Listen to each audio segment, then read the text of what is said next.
On a cool Saturday afternoon in April of 2014, 60-year-old Gary Terrell was crouched down in the dirt, pulling weeds from his beautiful backyard garden. Even though it was only about 50 degrees Fahrenheit, Gary could still feel a bead of sweat dripping down his forehead. Gary also felt a slight ache in his back, and he laughed at himself because digging in the dirt apparently was not as easy as when he was younger. But even with the sweat and the muscle aches, there was still no place Gary would rather be than in his garden on a pretty spring day. Gary and his wife Jan had lived in their house in Springfield, Missouri for over 20 years, and the house itself looked a lot like the other homes in their small suburban neighborhood. It was red brick with a large first floor and a basement, but the landscaping at Gary and Jan's house made it stand out from all the other houses in the area. Landscaping had always been a passion for Gary and Jan. They had spent years working on their flower and vegetable gardens in the back, and they had filled the front yard with plants and various design accents like a concrete bench with cupids and hearts carved into it.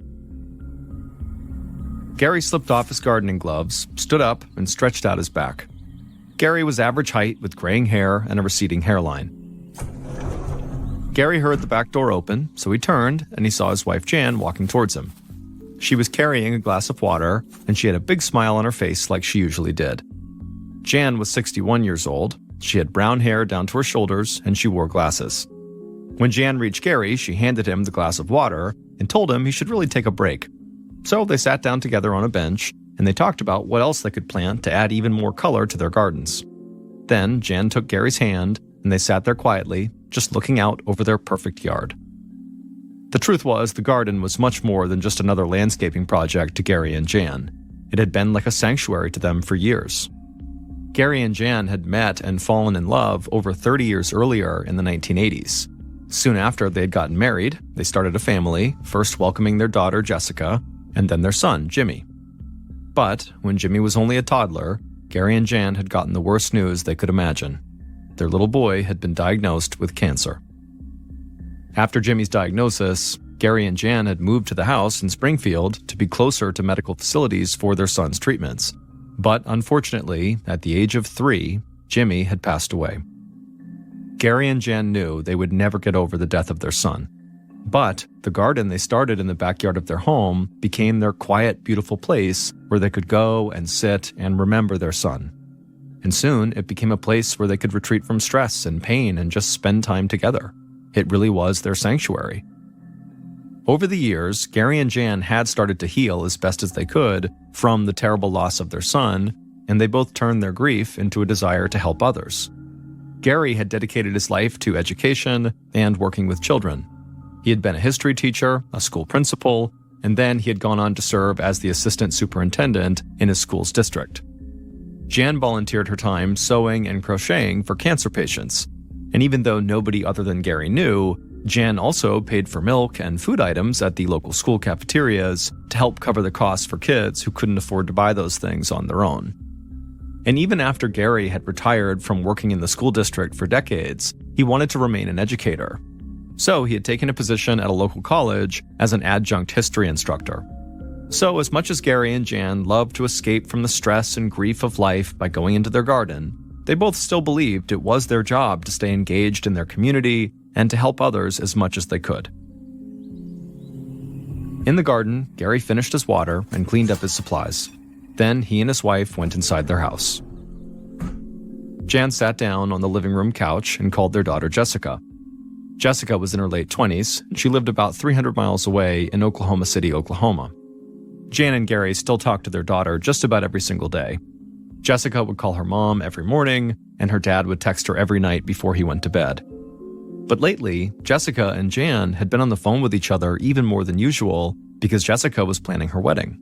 And that day, Jan had called Jessica to set up a time for them to go wedding dress shopping together. They decided Jessica would drive up to Missouri in a couple of weeks, stay with her parents, and she and Jan would shop for as long as they needed until she found the perfect dress. While Jan talked to Jessica on the phone, Gary made his way through the first floor of the house towards his home office.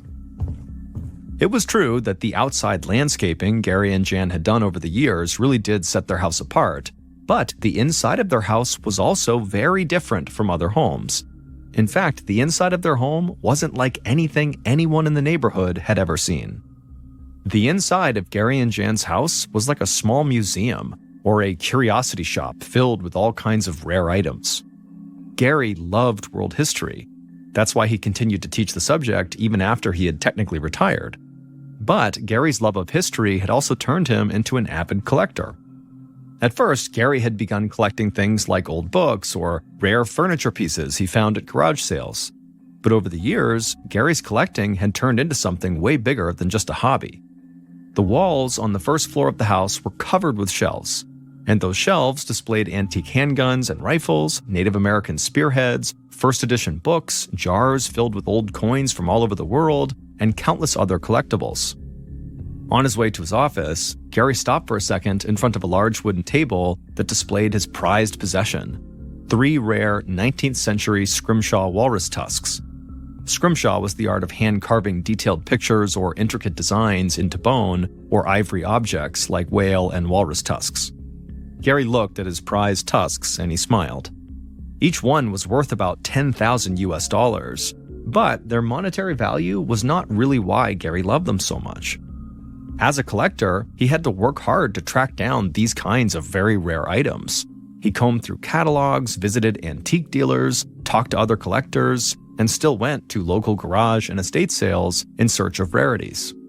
So these 3 scrimshaw tusks represented a lot of time and effort by Gary. And the artwork and craftsmanship of these 3 pieces just totally blew Gary away. Gary stepped away from the walrus tusk display, walked down a hallway, and went into his office. The shelves in his office were overflowing with books. Some were hard to find and long out of print, and others were just books about history that Gary enjoyed reading. Gary sat down at his desk, and he reached over into a jar that was filled with all these silver coins. Like the walrus tusks, most of these coins were very rare and worth a lot of money, and Gary was on a mission to catalog all of them.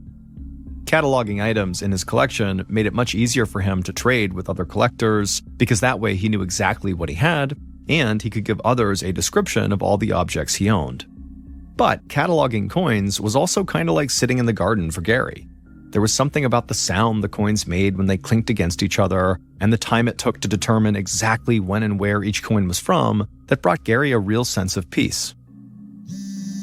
Gary wasn't sure how long he'd been sitting at his desk cataloging these rare coins when his phone buzzed in his pocket and it sort of snapped him out of his peaceful trance.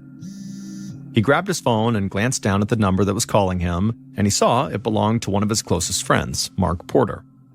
Mark had been the superintendent of the school district back when Gary was the assistant superintendent, and the 2 men had gotten along really well. It turned out that Mark shared Gary's interest in collecting coins, so the 2 men had remained close friends even after they both had retired. Gary and Mark talked for a few minutes about maybe getting together for dinner soon, and then Mark asked how Gary's work with his latest coin collection was going. The truth was, Mark loved that Gary had this huge collection to spend his time on, but Mark also worried that Gary was a little naive about the world he'd been drawn into. Most collectors and antique dealers were like Gary. They were good people who just had a real love of history.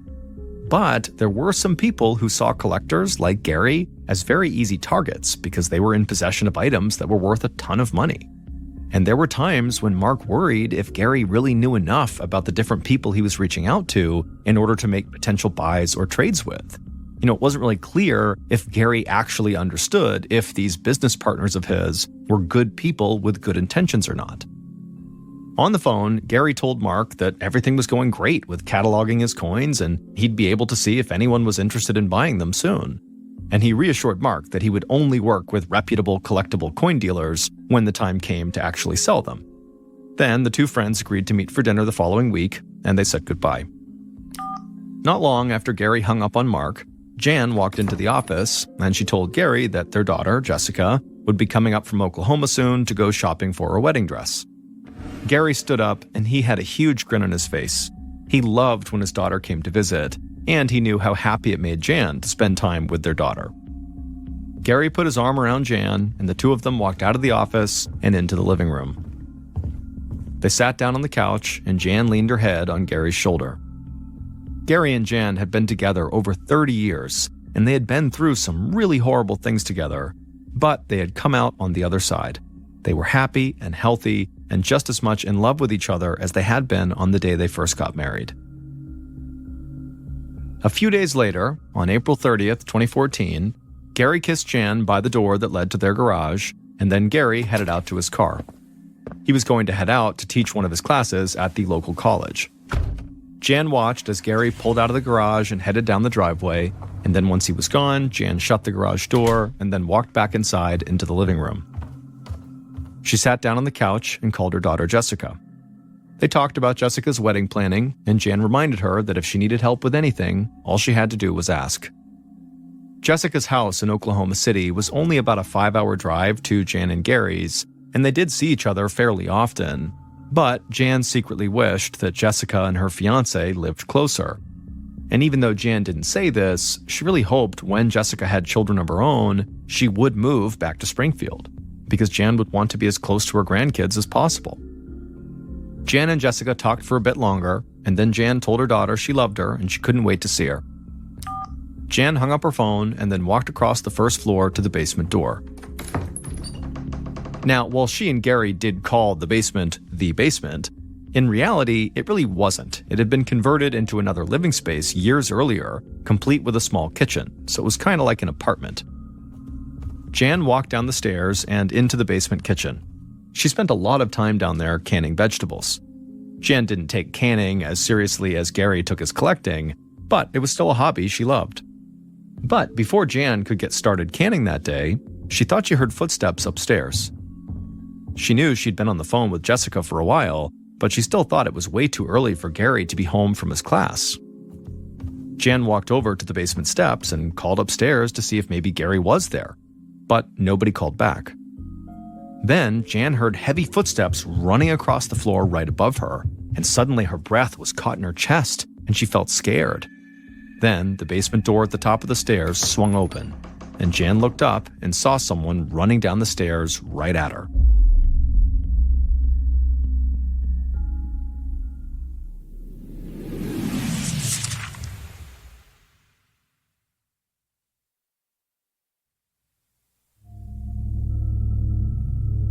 The next day, on May 1st, 2014, Jessica, Gary and Jan's daughter, nervously tapped her foot and stared down at her phone inside of her house in Oklahoma City. Jessica was starting to panic because she hadn't heard from either of her parents since she'd talked to her mom the day before, and that wasn't normal. Her dad always texted her to say goodnight no matter where he was or what he was doing, and he didn't do that the night before, and she talked to her mom every morning, and that morning she had not heard from her mom. Jessica's fiancé, Jason, tried to calm her down. He was sure there was a totally normal explanation for why Gary and Jan had stopped being in touch. Maybe they fell asleep early the night before and maybe slept in this morning. But Jessica just couldn't believe that. She knew something was wrong, and so she couldn't relax. Jessica and her mom looked a lot alike. They had the exact same smile, but Jessica had blonde highlights in her shoulder-length brown hair. On this day, Jessica wore a gray sweatshirt and jeans. As for Jessica's fiancé, Jason, he was a big guy, and he was what some people might call the strong, silent type. In their Oklahoma City living room, Jessica got up and started to pace back and forth. At noon, she still had not heard from her parents, and so she really began to feel worried. By this point, Jason could see how upset his fiancé was, and so he told her, just call the police up in Springfield and ask them to do a wellness check on your parents. This would mean a police officer would go to Jan and Gary's house and just knock on the door and make sure everything was okay. Jessica looked up the non-emergency number for the Springfield Police Department, and she gave them a call. She told them she was really worried about her parents, and she gave them her parents' address. The officer on the other line assured her they would send somebody over to the house immediately. Jessica hung up the phone and then sat back down and waited. It felt like hours had passed, but in reality, the police called Jessica back pretty quickly. An officer told Jessica that they had gone by her parents' house, and while they didn't actually talk to her parents, nothing seemed out of the ordinary about their home. The doors were all locked, there was no sign of forced entry anywhere. The house looked totally normal.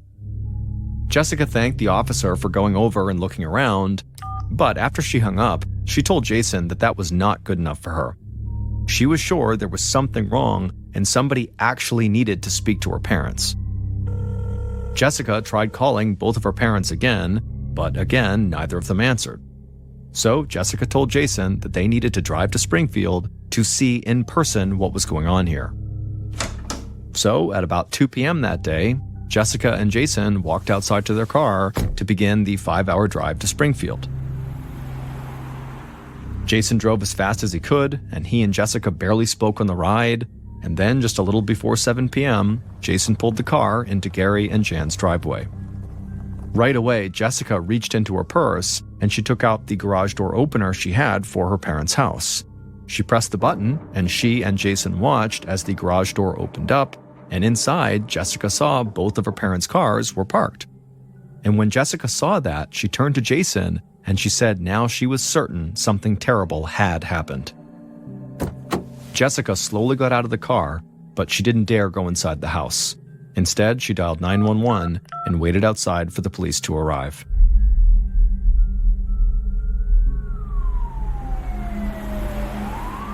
A few minutes after Jessica called 911, a police cruiser arrived in front of the house. 2 uniformed officers stepped out of the car and approached Jessica and Jason, who were still standing outside in front of the house. The officers saw the garage door was open and that there were 2 cars parked inside. The officers asked Jessica and Jason if either of them had gone into the house. Jessica said they hadn't, but she was sure something was wrong. She also told them the door that led into the house from the garage was always unlocked. The officers told Jessica to wait outside, and then they walked into the garage. Jessica was right. The door in the garage leading into the house was unlocked. So the officers walked through that door into the house and made their way down a hallway towards the front of the house. And not far from the front door, they saw a man's body lying in a pool of blood with a gunshot wound to his chest. As soon as they saw this, one of the officers called into the station, and then both officers drew their guns and began slowly making their way through the rest of the first floor. The officers were tense. They had no idea if the shooter was still in the house. They didn't find anyone else on the first floor, so they made their way to the basement door, they opened it up, and began going down the stairs, again with their guns drawn. But before even making it halfway down the steps, the officers saw another body. It was a woman lying face down on the floor below. Even from a distance, they could see a gaping wound in the back of her head. Later that evening, Jessica and her fiancé Jason were still anxiously waiting outside. But this whole time, they had stood there and watched multiple police cruisers arrive one after another, and they had watched as police officers blocked off Jessica's parents' house with yellow police tape. One officer had told Jessica and Jason that 2 bodies had been found inside of the house, but those bodies had not been identified yet. However, Jessica knew it had to be her parents, and she'd be right. In the darkness, Jessica watched another car pull up in front of the house. This one was not a police cruiser, but a sedan. And out of the sedan came 2 tall, thin men wearing suits with buzzed brown hair. In the low light, the 2 men could easily pass as brothers. The men approached Jessica and Jason and introduced themselves as detectives Chris Barb and Neil McCamus of the Springfield Police. Like the first officers on the scene, the detectives learned that Jessica and Jason had not gone inside of the house before or after they called 911. Barb and McCamus asked them to continue waiting outside, and then the 2 detectives made their way inside of the house. Once they were inside, they joined the state forensics officers in the front room where Gary's body was lying. The detectives were immediately taken aback by the amount of blood that had pooled around his body, and they soon discovered that Gary had been shot and bludgeoned. While this type of violence was shocking to see, even for these experienced detectives, there were a couple of other things about the scene that really stood out to them. Gary's pants were pulled down to about the middle of his thighs, but Barb and McCamus didn't think it looked like someone had tried to undress Gary. Instead, they thought maybe someone might have dug through Gary's pockets after he was dead, and Gary's pants had sort of slipped off his waist. But Gary's pants being down were not remotely the strangest aspect about the scene. Forensics officers had found white dust and flakes all over Gary's body. It was clear to investigators that the dust was not cocaine or any other kind of drug, but they had no idea what it was. So, as forensics officers collected samples of the white dust for testing, detectives Barb and McAmis followed a uniformed officer across the first floor and down to the basement. At the bottom of the stairs, another forensics officer was crouched over Jan's body. Barb asked if the wounds on Jan's body matched the ones on Gary upstairs, and the officer said only partially, because Jan had not been shot like Gary had been. Barb and McAmis crouched down, and just like upstairs, they saw the same white dust and flakes. They also saw a latex glove turned inside out on the floor, not far from Jan's body. The detectives left the forensics team to do their work in the basement, and they made their way back upstairs and through the rest of the house. Eventually, they went into the garage, and they saw a concrete floor-to-ceiling tornado shelter standing in the corner. Garage shelters like that were pretty common in the area because Missouri was part of what's often called Tornado Alley, an area of the United States that experiences a ton of tornadoes. But detectives Barb and McAmis noticed something strange about this tornado shelter right away. A combination lock had been added to the structure. While locks were not out of the ordinary for outdoor shelters, they weren't that common in garage shelters.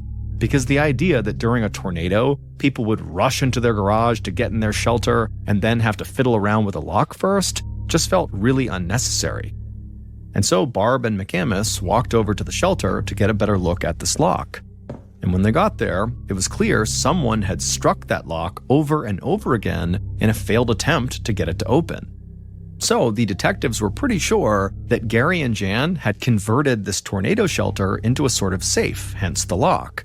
And then whoever had killed them had then tried to break into this safe, meaning whoever had killed them knew Gary and Jan had converted the shelter into a safe. They knew where the safe was, and they very likely had an idea of what was inside of it. And so, for detectives Barb and McAmis, there was now one very obvious suspect: Gary and Jan's daughter, Jessica, who had apparently been so worried about her parents that she drove 5 hours to check on them, but apparently not worried enough to actually go inside the house.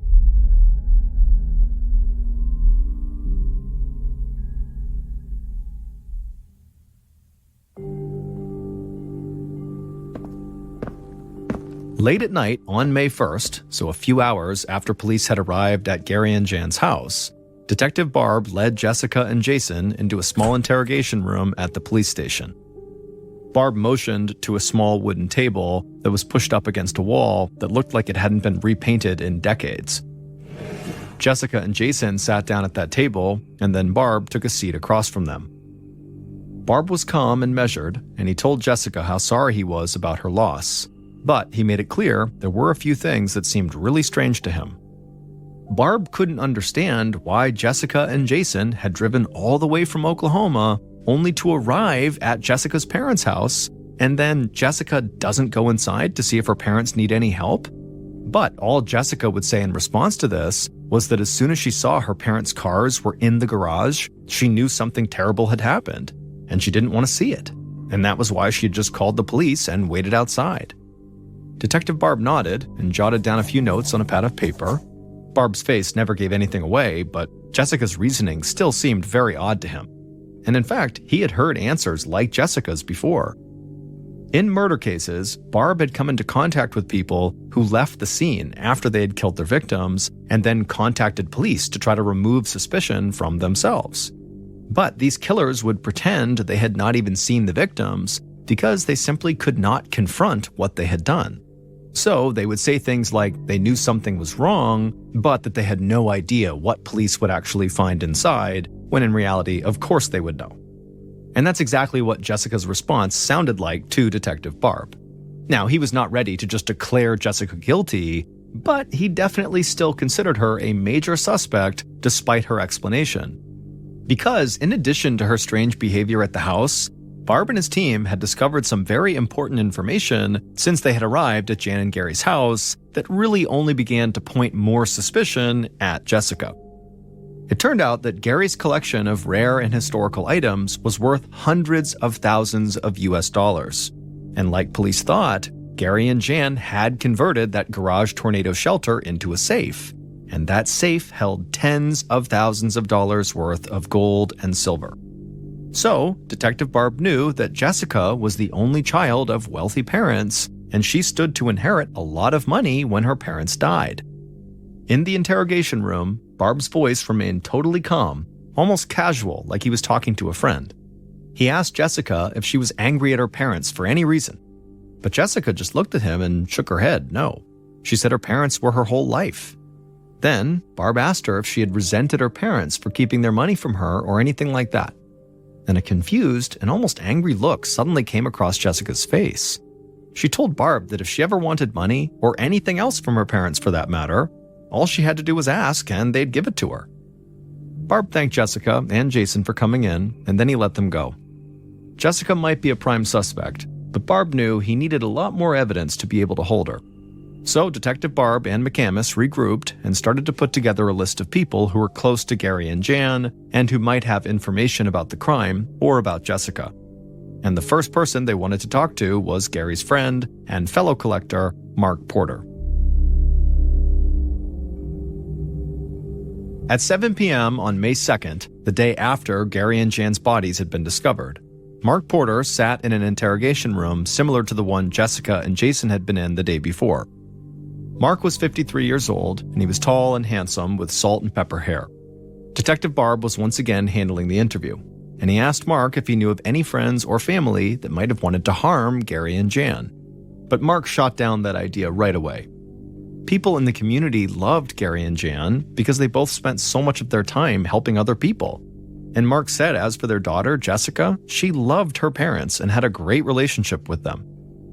Before Barb could press him further, Mark said there was a much more obvious path investigators should be following. Mark said he was almost positive that Gary and Jan had been killed because of something having to do with Gary's collection.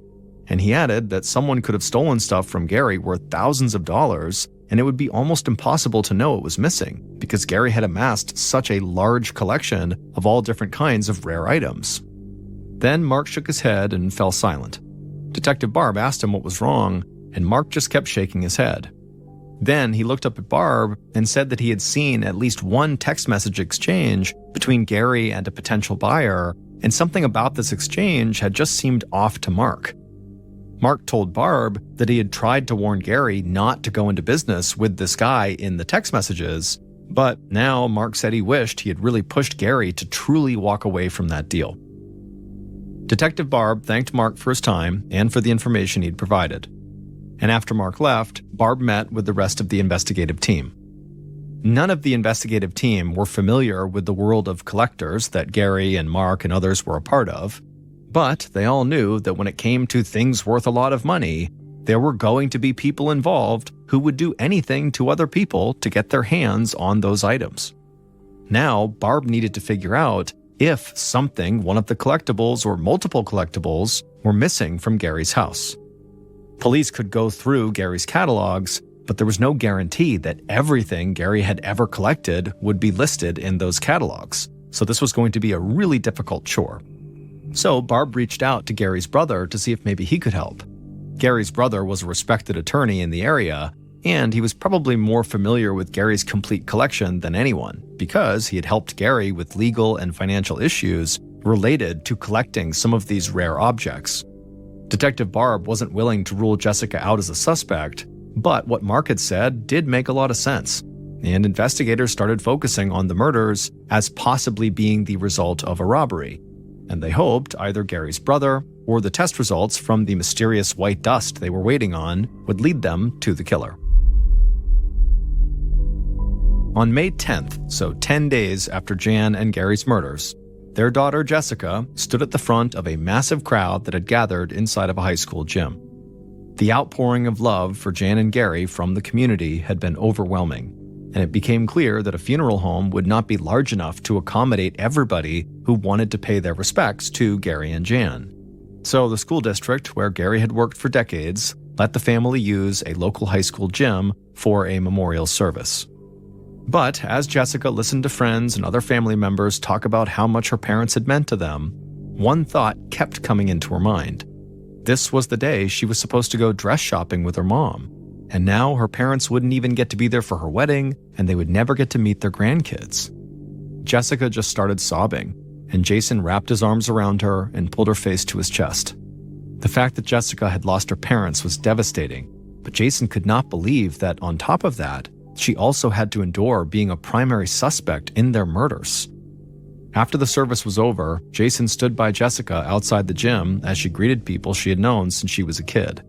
And most of them were also appalled that she was being treated like a suspect. Finally, Jessica's uncle, so Gary's brother, approached them and gave Jessica a hug. He didn't believe Jessica would ever do anything to hurt her parents, but as an attorney, he understood why police had focused on her. After all, she was the sole heir to her parents' fortune, and she had acted a little strange at their house on the day that Gary and Jan's bodies were discovered. But he was sure Jessica would soon be crossed off the suspect list, and he was also determined to help police discover if anything really had been stolen from Gary's collection. In the following weeks, with Gary's brother's help, investigators started to believe they were getting closer to identifying Jan and Gary's killer. But they still needed more evidence to be sure they were right and to create an airtight case that would actually hold up in court.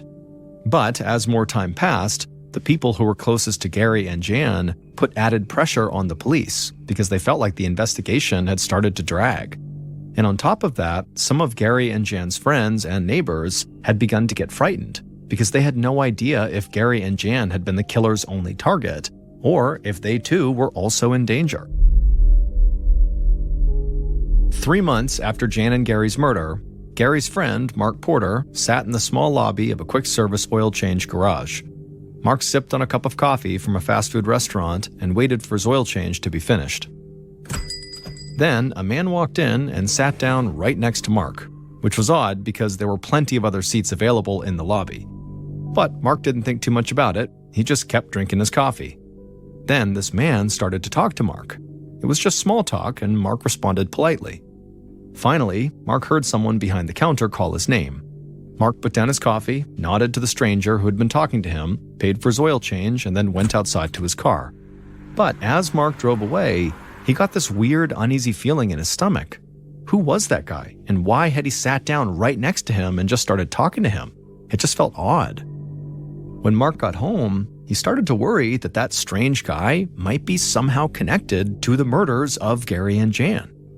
But as Mark continued to fret over the next few days about this mystery guy and what he meant, Detectives Barb and McAmis decided they were ready to make an arrest. Because they now knew what had been stolen from Gary's collection, and they knew what that mysterious white dust was that was found at the scene. So they were sure about who had killed Gary and Jan and how they had done it.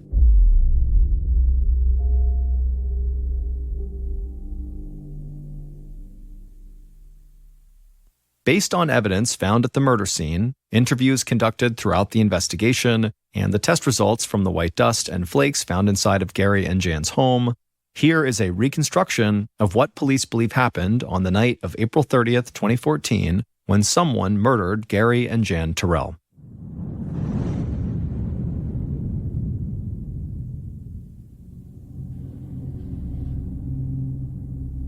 It was still light outside, so the killer casually walked up to Jan and Gary's front door as if they were just there for a visit. They had a large gym bag with them slung over their shoulder. From the porch, the killer glanced over their shoulder to make sure none of the neighbors were outside. Satisfied, the killer reached into their pants pocket and pulled out a pair of latex gloves. The killer slipped on the gloves and then reached into their other pocket and pulled out a key. They used that key to open the door, and they stepped inside. The house was quiet. The killer started down the hallway towards Gary's office, but then they heard a voice calling from downstairs in the basement. The killer froze and started to panic. Then the voice in the basement called out again, at which point the killer made a decision on the spot. The killer rushed to a wooden table nearby and grabbed one of those 3 scrimshaw walrus tusks that were on display. Then the killer, carrying one of those tusks, ran across the first floor towards the basement. They flung open the basement door and quickly descended the stairs. In the basement, Jan, who was the one calling upstairs, she began to scream. She saw the killer rushing towards her, so she turned away from the stairs, but there was nowhere for her to go. The killer reached the bottom of the stairs and caught up to Jan. They clutched that walrus tusk in both hands like a baseball bat, and then they swung. The tusk cracked the back of Jan's head, and she fell face down onto the floor. Blood immediately spilled from the wound, but the killer thought they could still hear her breathing. So the killer stood over Jan's body, raised up the walrus tusk again, and slammed it back down into the back of Jan's head multiple times. With each blow to the back of Jan's head, white dust and flakes fell off of that tusk. It would later be determined that the killer had used so much force when smashing Jan's head with that tusk that pieces of Jan's hair were literally embedded into her skull. Finally, the killer stopped smashing Jan's head with the tusk. They stood there for a second and then went back to the basement stairs and headed back up to the first floor. Everything had happened so quickly that the killer didn't realize one of their latex gloves had slipped off their hand and fallen near Jan's body. Upstairs, the killer made their way past the front door, down the hall, and into Gary's office, still clutching the bloody tusk in one of their hands. Once in the office, they grabbed something off the desk, opened up their bag, and dropped it inside. But before the killer could take anything else, they heard the front door open. Again, the killer froze up and began to panic. Then they made another split decision. They opened up one of the desk drawers, pulled out a handgun that was inside, and then ran out of the office down the hall. When the killer got to the front door, Gary, who was the one who had opened the door, he was standing there and he was calling out for his wife. The killer shouted at Gary, and Gary turned to see them, at which point the killer raised the gun and fired. The bullet struck Gary in the chest. Blood spattered across Gary's clothes and he fell to the floor. The killer had no idea if Gary was alive or dead, but they weren't going to take any chances, so they stood over him, raised up the walrus tusk, and smashed Gary with it. Again, white flakes and dust from the tusk fell to the floor. Eventually, the killer stopped bludgeoning Gary and just stood there in the front room, breathing heavily and feeling totally crazed. Gary and Jan were now dead. The killer tried to collect themselves and calm down their breathing. Then they slipped the tusk and the gun into their bag. They got down on the floor and reached into Gary's pockets, searching for money or other valuables. Gary's pants slid down his legs as the killer did this, but the killer did not find anything of note in Gary's pockets. So the killer walked back through the house and went into the garage. There, they grabbed a hammer from Gary's tool rack and then walked over to that tornado shelter that they knew had gold and silver inside, and the killer began smashing at the lock with the hammer. But when it became clear that they could not break this lock, the killer just put the hammer back and went back inside the house. They walked past Gary's body, opened the front door, and stepped outside. It had gotten darker outside, but there was still light, so the killer tried to act as casually as they could as they locked the front door behind them, then got into their car and drove out of the neighborhood. Later that night, the killer sat down on the couch in their home, reached into the bag they had brought to Gary and Jan's house, and took out the item they had stolen from Gary's desk. It was a jar that was filled with old coins. The killer wished they could add these coins to their own collection, but instead, the killer would sell these coins as fast as they could.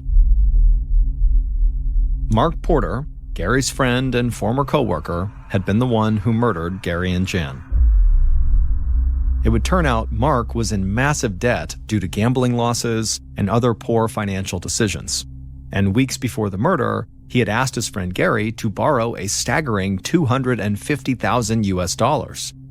Gary had been totally stunned by this request.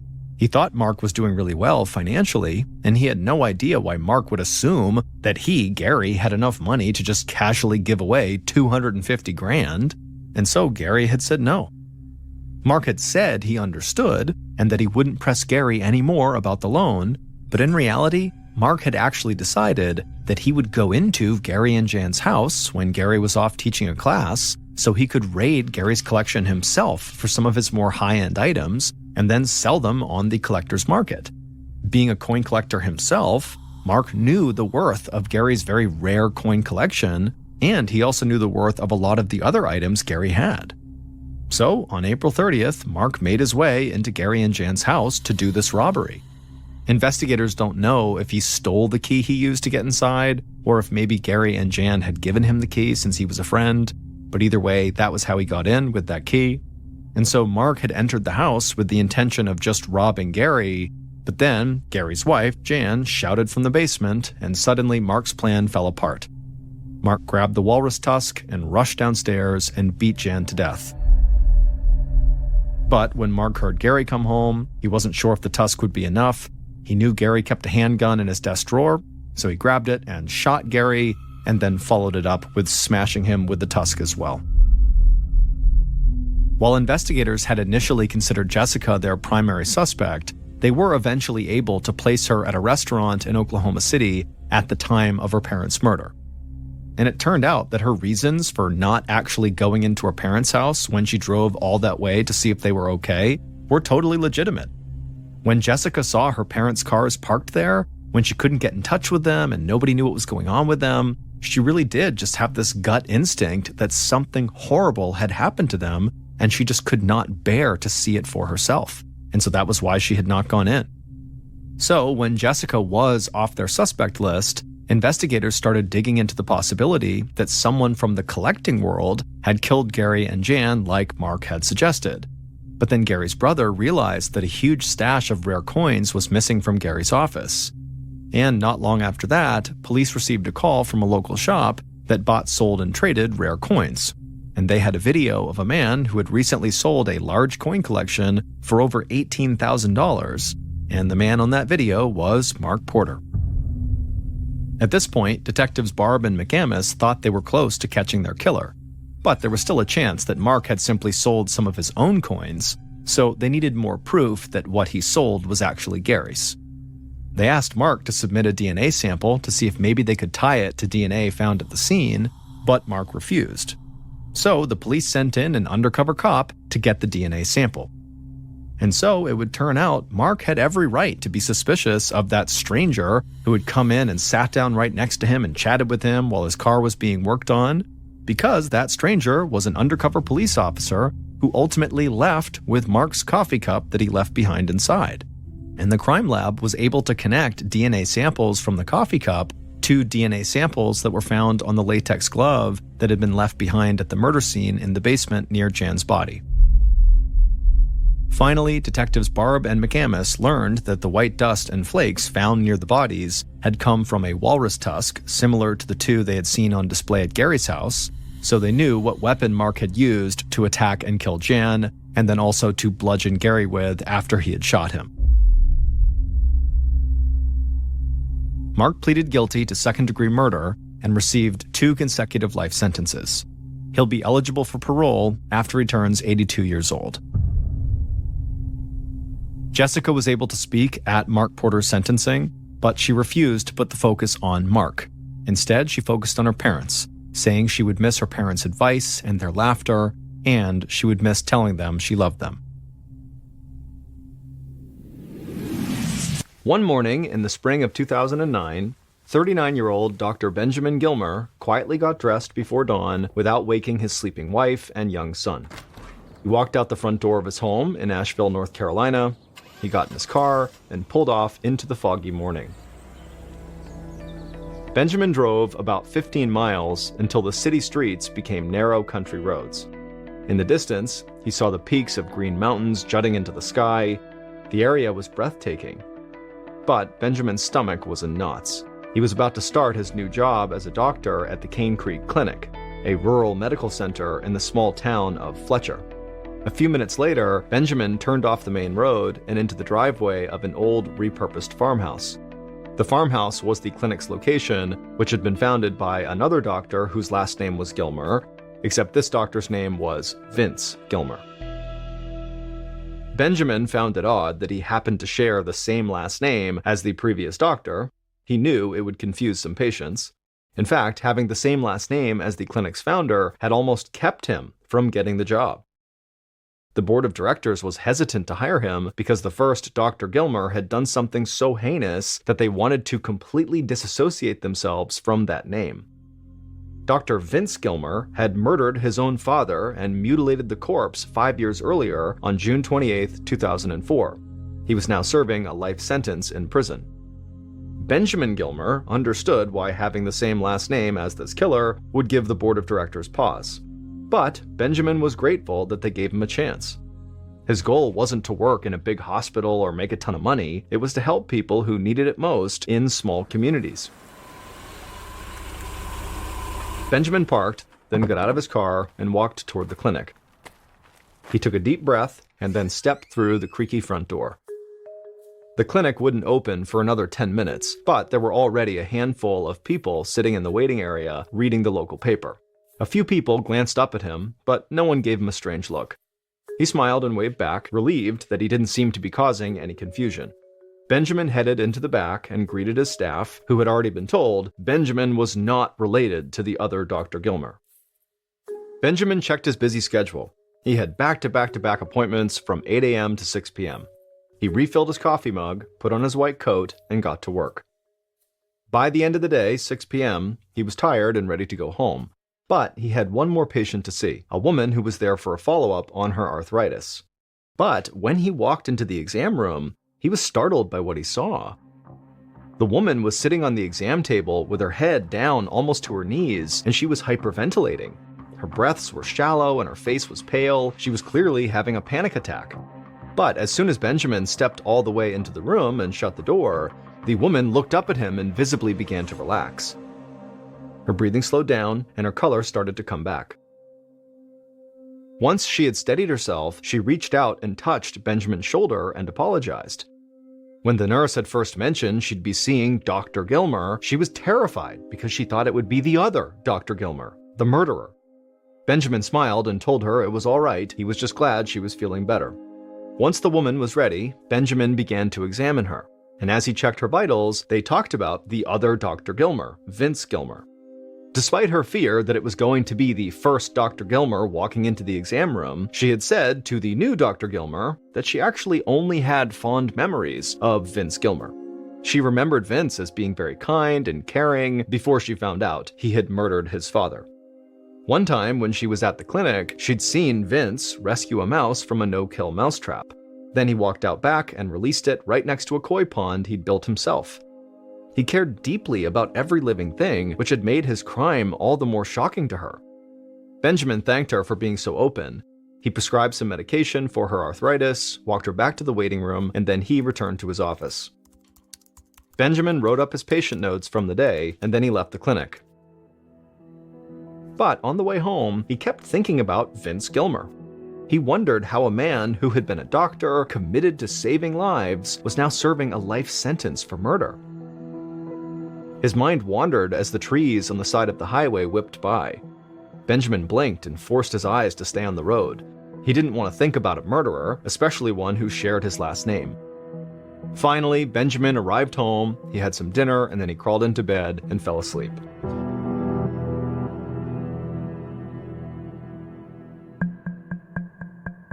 Over the next several months, Benjamin tried to push thoughts of Vince Gilmer out of his head. Taking over the clinic was a demanding job, and Benjamin often worked 14-hour days. But even when he was busy, he couldn't shake the feeling that there was something more to Vince's story. Time and time again, longtime patients who came into the clinic who had known Vince Gilmer would tell Benjamin about Vince's generosity and compassion, how he would take payment in the form of corn and tomatoes from patients who could not afford to pay the bill, how he still made house calls, how he treated everyone with decency and respect. Benjamin just couldn't believe someone like Vince could transform into a violent criminal with no explanation. He wondered if there could be a medical explanation for Vince to snap and become this killer. Did something break inside of him? Until he knew more, Benjamin just could not let it go. A few weeks later, Benjamin's receptionist walked into the clinic with a stack of newspaper articles about Vince Gilmer. She knew about Benjamin's interest in the case and had done some research on her own at the local library. Benjamin eagerly sat down at his desk at the end of the day, clearing away his medical reports and charts to focus on the newspapers. He didn't know what he was looking for, but he was excited to find out any new information about Vince Gilmer that was not just word of mouth. As he read the articles, Benjamin discovered that Vince had actually been about Benjamin's age when he killed his father, Dalton Gilmer, 5 years ago. Dalton had been diagnosed with some form of schizophrenia and Alzheimer's, which is a form of dementia. He had been living in a psychiatric hospital that treated Alzheimer's patients. The part about schizophrenia caught Benjamin's attention. He wondered if Vince inherited a genetic vulnerability to the crippling mental disorder. But as he thought more about the possible link, it seemed unlikely. Schizophrenia typically appears in early adulthood, and he doubted that Vince could have developed the disease without any prior signs. There are some cases that appear later in life, but they're rare. Whatever changed in Vince had changed suddenly. Benjamin kept reading. On the day of the murder, Vince was supposed to come help his father, Dalton, move to a nursing home, and witnesses saw him come pick Dalton up. But 2 days later, Vince reported his father missing, claiming he'd brought his father back home, and then he'd probably just wandered off. Vince had no idea that the police had already found his dad's body on a road 2 hours' drive from the hospital, and there was evidence linking Vince to the murder. The articles said that Vince had told police during the investigation that he had not been feeling like himself lately because he was withdrawing from an antidepressant medication called Lexapro. People who suddenly stop taking antidepressants can experience a range of symptoms, including trouble sleeping, nausea, and psychological reactions such as suicidal impulses or psychosis. The articles also said that Vince had gotten seriously injured in a car accident about a year before the murder, and after that, he and his wife had divorced. Now, Benjamin's mind was racing. Was it possible that the combined effects of antidepressant withdrawal and a bad head injury from a car accident could have dramatically altered Vince's personality? Could they have transformed him into a murderer? It was getting late, and he should have been home by now. His wife was probably wondering where he was. But before Benjamin shut off his light, he noticed a blurry photo of Vince from one of the articles.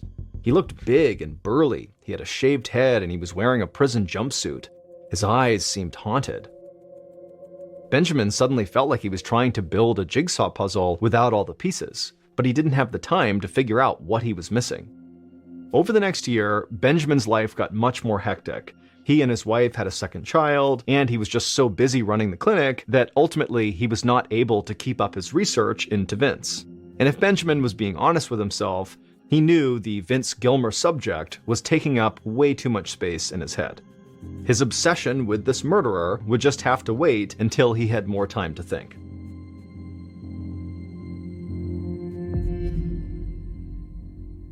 In the spring of 2011, 3 years after Benjamin began his research into Vince, Benjamin was in a meeting at the clinic when he received a phone call.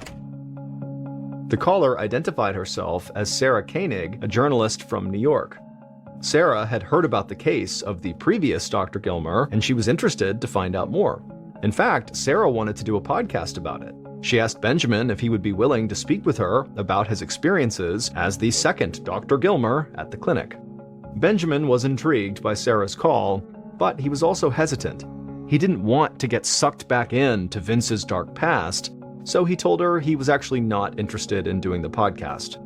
But after he hung up, his old feelings began to resurface. He wanted to move on with his life, but he just couldn't forget about Vince Gilmer. It took another year, but Benjamin would call Sarah back. Now he wanted to be a part of her project if she was still interested. Shortly after Benjamin called in the spring of 2012, Sarah came out to North Carolina and they got to work. Sarah interviewed Benjamin first. To his surprise, Benjamin felt himself tearing up as he talked about Vince's story. It was cathartic for him to finally let out how invested he had become in this stranger's life. Together, he and Sarah planned to interview Vince's old patients, friends, and coworkers. The first person on their list was Vince's old office manager, Terry. She had seen Vince's decline firsthand. So one night, they met Terry in another office space near the clinic. Sarah prepared the recording equipment and then tapped the microphone to test it. Benjamin could see Terry shift in her seat. She was nervous. He understood. He'd felt the same way. Sarah pressed the record button and the interview began. Terry took a deep breath and described when she thought Vince's personality first started to change.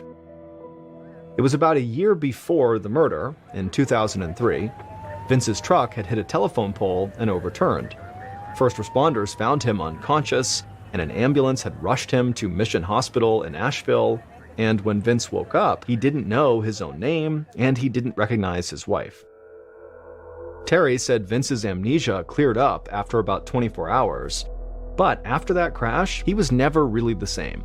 Her voice shook as she told Benjamin about how Vince had filed for divorce, moved into a new house alone, started drinking heavily, and began dating random women. He got into debt and spent money he didn't have. Clearly, Vince's mental health had gone steadily downhill in the last year before the murder. And so Benjamin wondered why Vince was even found mentally competent to stand trial. Benjamin decided he needed to see the official documents from Vince's trial in hopes of getting some new insight. The week after Sarah came to visit, Benjamin drove to Washington County, Virginia, where Vince's trial had taken place. He asked the court clerk for all documents available on Dr. Vince Gilmer and received a thick stack of papers, hundreds of pages long. It was the transcript from Vince's trial. Vince had insisted on representing himself in court and argued that he was not in his right mind when he murdered his father due to antidepressant withdrawal. He had stopped taking them cold turkey 2 days before the murder. But Vince didn't present any expert medical witnesses who could corroborate this theory, and he didn't even bring up the bout of amnesia he suffered after his car crash. The prosecution argued that Vince was faking an illness to escape punishment. They presented a psychiatrist who had judged Vince to be perfectly sane the night he killed his father. The jury agreed and found him guilty and sentenced him to life in prison. Benjamin wasn't sure what to think. On the one hand, a traumatic brain injury and antidepressant withdrawal could explain the dark turn in Vince's personality. On the other hand, he could see why the jury believed the prosecution. Killing and mutilating your father is something a sociopath would do. When Benjamin got back home, he talked it over with Sarah. They both agreed there was only one way to get the full story. The two Dr. Gilmers would have to meet directly.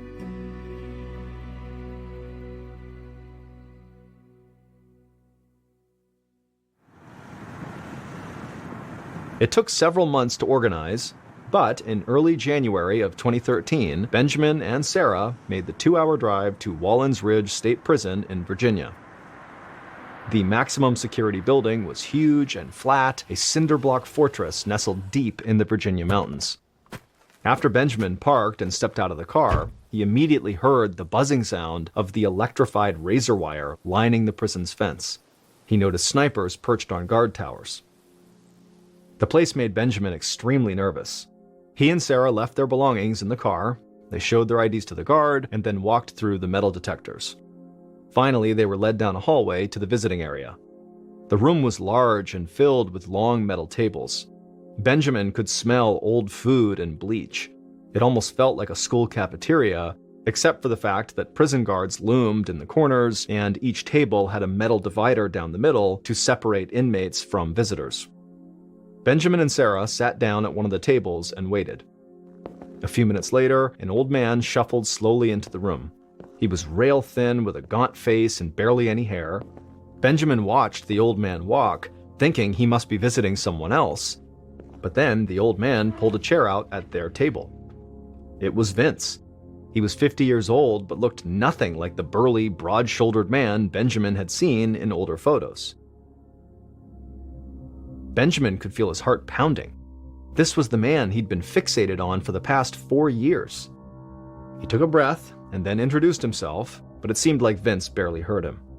Vince kept opening and closing his mouth, almost like he was chewing, except he didn't have any food in his mouth. Benjamin could see he was missing most of his teeth. Vince's eyes wandered around the room as he clenched and unclenched his hands. He was trying to speak, but he was clearly struggling. Slowly, Vince began to talk about the voices in his head and how his brain didn't work. After a while, he seemed to run out of things to say. There was an awkward silence, so Sarah stepped in. She followed up with questions that Benjamin didn't have the nerve to ask. Questions like why Vince killed his father and whether he planned it. Vince seemed to expect the questions. He slowly answered that he hadn't planned it. He said the voices in his head told him to do it, but there was just a lot he couldn't remember. Looking at him now, Benjamin felt certain that Vince was not a psychopath. He wasn't evil or manipulative, and he wasn't faking these symptoms. He was suffering, and for years, nobody had believed him. Now, Benjamin had new questions for himself. What exactly was Vince sick with? And was there any potential treatment? Just then, a prison guard walked over and told Benjamin and Sarah that their time was up. Vince stared at them, his eyes brimming with tears, and he asked them to please help him. Benjamin promised he would try, and then he and Sarah said goodbye. They left the prison and drove the winding roads back to North Carolina. About a week after visiting the prison, Benjamin realized he might actually know someone who could help Vince. Benjamin grabbed his phone and he called a colleague named Dr. Steve Bowie. Benjamin knew Dr. Bowie from a nearby medical school where they both sometimes taught classes. Dr. Bowie was a psychiatrist and an expert at diagnosing brain diseases and mental illnesses. Benjamin called Dr. Bowie up and poured out Vince's story. Benjamin told Dr. Bowie that, in his opinion, Vince had been showing signs of some kind of brain disease for at least a decade, and his condition had only deteriorated since he was imprisoned, and if Vince didn't get help soon, he could die. 3 days later, Benjamin drove with Dr. Bowie through the Virginia mountains, discussing Vince's case as they headed back towards the prison. Dr. Bowie didn't think antidepressant withdrawal could be the answer. It had been 9 years since the crime, which meant it had been 9 years since Vince stopped taking his antidepressants, yet his symptoms seemed to have only worsened. There was just no way he could still be going through drug withdrawal after so much time. And Dr. Bowie didn't think Vince's car accident could explain his behavior either. He'd worked with many patients who had traumatic brain injuries, and their symptoms did not match Vince's. Benjamin was confused. He wanted to believe that Vince had been driven to kill by forces beyond his control, but if neither a traumatic brain injury or the Lexapro withdrawal had caused Vince to kill, then what could it be? Maybe, Benjamin thought, Vince belonged in prison after all. After almost 4 years of digging into Vince's case, Benjamin didn't want to believe that he could have been so wrong about Vince. Benjamin sighed, not knowing what to think. Benjamin and Dr. Bowie eventually arrived at the prison, and they parked the car in the prison's parking lot. Benjamin led Dr. Bowie through security, down the prison's echoey hallways, and into the visitation area. Vince eventually walked in, looking just as sick as the last time Benjamin visited. He seemed happy to see Benjamin, though, and he smiled. But then, after he sat down, his lips curled into an exaggerated frown, and he squeezed his eyes shut, and his hands trembled uncontrollably as he tried to lay them flat on the table. Dr. Bowie asked Vince questions about the night of the murder, and Vince sort of stumbled through a slow recounting. Dr. Bowie listened patiently, and when Vince finished, Dr. Bowie asked him something that was totally unexpected. He wanted to know what it was like growing up with his father. Vince looked off in the distance for a moment, then his voice dropped to barely above a whisper as he described painful childhood memories. His father was a Vietnam War veteran who drank to excess, especially after returning home from combat, and he was a cruel man who had sexually abused Vince for as long as he could remember. Vince tried to answer more questions, but after a while, a guard came over and said it was time to go. Back in the car, Benjamin asked Dr. Bowie what he thought of Vince. The psychiatrist leaned back in his seat with a thoughtful expression on his face. He told Benjamin that he was more certain than ever that Vince's condition had nothing to do with antidepressant withdrawal or a traumatic brain injury. But he was also convinced that Vince did not murder his father out of pure hate. In fact, he had a new theory for what was wrong with Vince. When he explained it, Benjamin just sat there, stunned. He'd never even considered something like what Dr. Bowie was suggesting. But if Dr. Bowie was right, it would explain everything. They just needed a DNA test to prove it.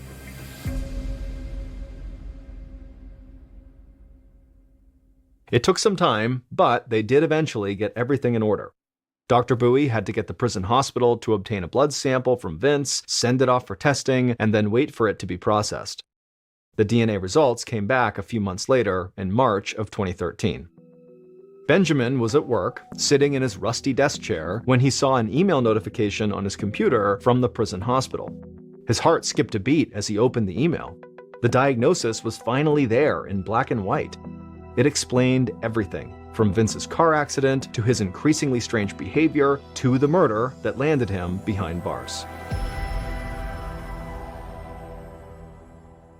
This is what really happened on the day that Dr. Vince Gilmer killed his father, and why he did it. On the afternoon of June 28, 2004, Vince left the clinic early.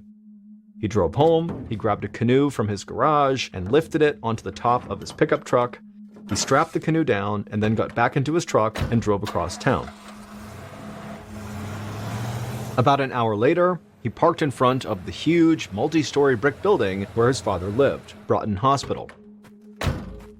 Vince went inside and told the receptionist he was there to pick up his father, Dalton. Dalton had been living at this hospital for 2 years, being treated for what doctors thought was schizophrenia and Alzheimer's. His overall health was deteriorating, and so Vince was there to check him out of Broughton Hospital and bring him to a nursing home in North Carolina where he could live out his final days. Vince helped his father out the door and into the passenger seat of the truck. Then Vince got into the driver's seat and he told his father he had a surprise. Instead of going straight to the nursing home, Vince was going to take him to one of his favorite places, a lake in Tennessee where they could canoe together. But while they were making this 70-mile drive to the lake, Dalton started making these horrible sexual comments towards his own son. Unfortunately, this was not anything new. Vince had heard it all before and he could ignore it. But then his father started humming the tune of Baa Baa Black Sheep, the song that Vince's father used to hum while he abused Vince when he was a boy. For Vince, the sound of that song brought back a flood of traumatic memories. It was like a psychological trigger, and in that moment, something broke in Vince's mind. He began to hear voices all around him and inside his head demanding that he kill his father. The more he tried to resist, the stronger they became. The urge to kill his father became overwhelming. His head was pounding and he felt like he was losing control. The tires screeched as he swerved onto the side of the road and slammed on the brakes. The car stopped so quickly that his father's head jerked forward then back, knocking into the headrest.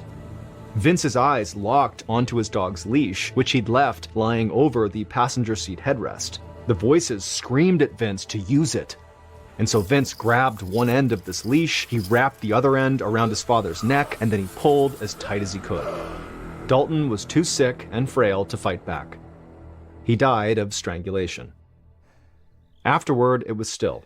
All Vince could hear were the crickets and his own breathing. Vince drove around for hours with his father's body sitting up in the passenger seat. Eventually, he pulled over on a rural road in Virginia. It was dark and deserted. Vince knew he'd just done something absolutely terrible, and as he sat in the truck, his heart began to race. The quiet in his head was now replaced by a jumble of whispers and then shouts. The voices were back, and their message was clear. They were telling him he was going to get caught unless he covered his tracks. Vince stepped out of the truck and walked around to the passenger side. He dragged his father's body and left it in a grassy patch on the side of the road. Then he rushed to the back of his truck and scooped up a pair of his gardening shears. He returned to the body, picked up one of his father's fingers, and began to cut. It took some effort because the blades were worn, but in a few minutes it was done. The finger landed on the dry leaves with a soft thud. Then, one by one, Vince cut the rest of his father's fingers off. The voices told him to take the fingers. So Vince gathered them up, got back into his truck, and sped away from the crime scene. A few hours later, a Virginia police officer found Dalton's body while it was still warm. The missing fingers shocked him, but he didn't have any problems figuring out who this victim was. He found name tags from Broughton Hospital in Dalton's shorts and in his shirt. Detectives quickly learned that Vince had picked Dalton up from the hospital that afternoon. Within a few days, police were at Vince's house in North Carolina arresting him for murder. They never found his father's fingers, even though Vince said he dumped them in his clinic's koi pond. But they did find blood-stained paper towels in Vince's truck. When Vince was tried, he had said he was just as shocked by his behavior as everybody else was. And now, nearly a decade later, Benjamin finally understood what was actually wrong with Vince's mind, and he now had the lab results to prove it.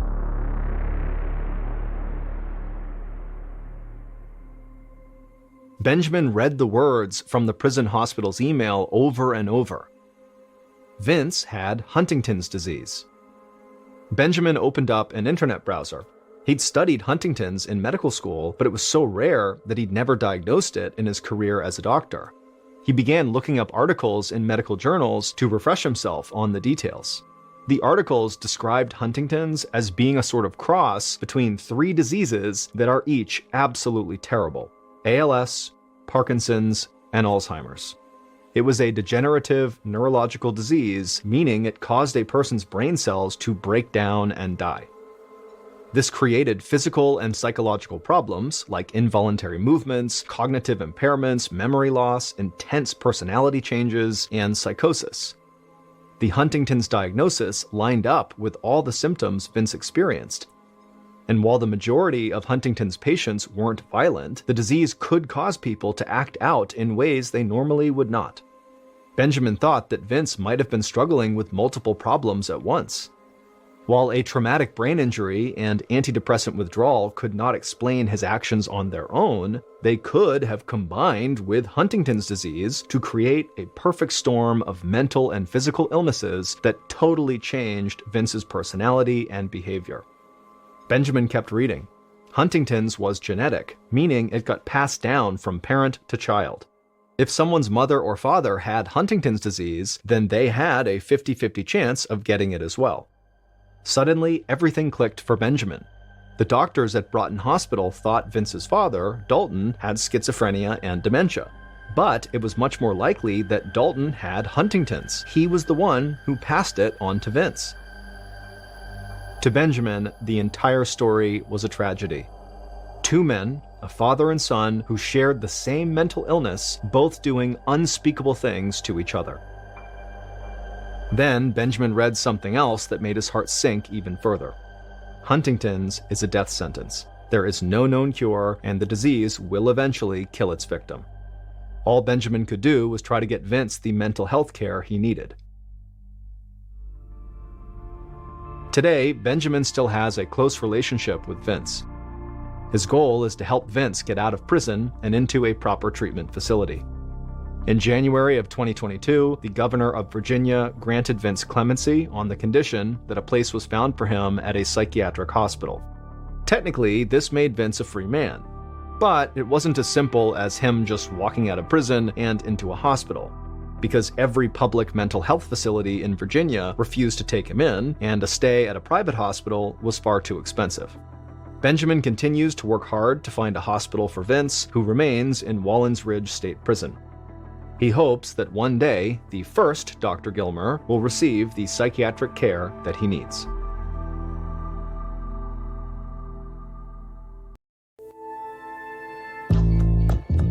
From Ballen Studios and Wondery, this is Mr. Ballen's Medical Mysteries, hosted by me, Mr. Ballen.